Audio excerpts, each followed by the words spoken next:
Did you catch that?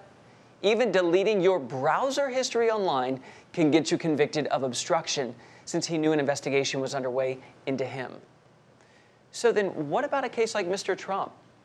If he fired Jim Comey, or telling his family and staff to lie about the nature of that Trump Tower meeting with the Russian intermediary, the lawyer. Is that obstruction? What qualifies? Who decides? I talked with Mike Sachs, political reporter for Newsy here in Washington, and Georgetown-educated lawyer about the basics of politics and obstructing justice. When a lawyer hears obstruction of justice, what does it go to? The Federal Criminal Code, with the whole slew of definitions of what can constitute obstruction of justice. What we hear largely right now when you talk about criminal obstruction of justice under the Federal Criminal Code is under section we call 1505. And that is trying to, with corrupt intent, get in the way of some sort of official proceeding. When a politician hears obstruction, what do they think? Well, in the context of Watergate, or perhaps the context of the Mueller investigation now, a politician can have a much more expansive view of what it means to obstruct justice, because it comes in the course of the impeachment proceedings. And impeachment proceedings, really anything that Congress says is a crime when it comes to impeachment, will be a crime that you could be impeached for and convicted for through Congress.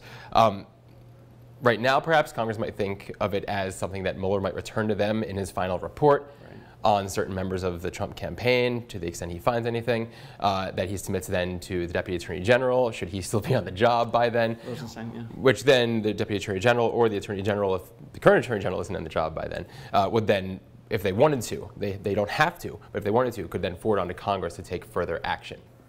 An FBI director, a prosecutor, someone nearing possibly damning information about you or your inner circle, your family, to then fire them at that moment. Could that qualify as obstruction? Politically, if there were the numbers to bring impeachment, an impeachment proceeding, sure. There could be anyone in Congress who says, that is an obstruction of justice. I'm going to drop an article of impeachment and we're going to vote on it. Majority in the House, 2/3 in the Senate to convict, there.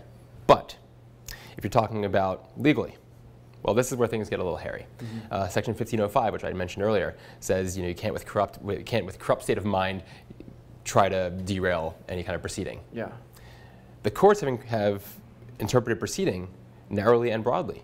So, in one respect, the more controlling precedent from a case some 20, 30 years ago says a proceeding doesn't involve an investigation. It's once the investigation is closed and you start moving forward in some sort of adjudicative proceeding. Right? There are other cases that broaden it and say, no, that's not quite right, but there's a split now. There's some tension that hasn't quite been tested on what exactly a proceeding is and whether it encompasses an investigation. Now, there's another section of the Criminal Code under the obstruction of justice title that does say, you can't obstruct an investigation, but that's limited to trying to bribe your way out of being investigated. To the best of our knowledge, there has been no bribery. Do you think in 2018 that obstruction is the new cover-up? I don't know. I mean, cover-ups are, I think, by definition, obstruction. Right? If you're trying to cover up the investigation of a crime, whether or not there is a crime, that's obstruction. So, in my mind, those two things are synonymous.